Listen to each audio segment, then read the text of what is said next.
ना गोंयान भितर फाटल्या हांव 60 वर्सांची म्हजी लिडरशीप पळयता सामके ठरावीक मुत्तीन लोक आयले. ना राजू पळय तुम्ही आता म्हणलें की पयसो जाय. कोणें म्हणला जिल्हा आमी इलेक्शन जिखपाक पयसो जाय. ज्या मनशा कडेन पयसो आहा तो जिखता असो एक साऊथ गोवा इलेक्शनाक दिसले ना पयसो. एक्झॅक्टली. आता नुव्या जो कॅन्डिडेट तो बाबडो सामान्य हातूंतलो कुडतरे जो कॅन्डिडेट आशिल्लो जो जिखला is from a very humble background. So maximum जे हे आशिल्ले हे सगळे हंबल बॅकग्राऊंडांतल्यान तरी आसा लोकांनी ताका निवडून दिला. So it is not always that विटामिनियम प्लेज. तुवें लोकां कडेन वचून तुवें जर तर तुजी हे सामकी ठामपणान लोकांक सांगली पीपल वील स्टँड बाय.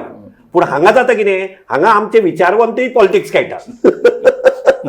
आणि म्हाका एकदां अशें दिसता राजू बाबाले डिबेटाचेर कांय जाण येतात किंवा कालूय हांवें पळयल्लें म्हणजे तातूंत भितर थोडे विचारवंत अशे आहात तांणी हाजे पयलीं इलेक्शनाक कावंटरमांड केल्यात आनी ते आतां डेमोक्रेसी उलयतात.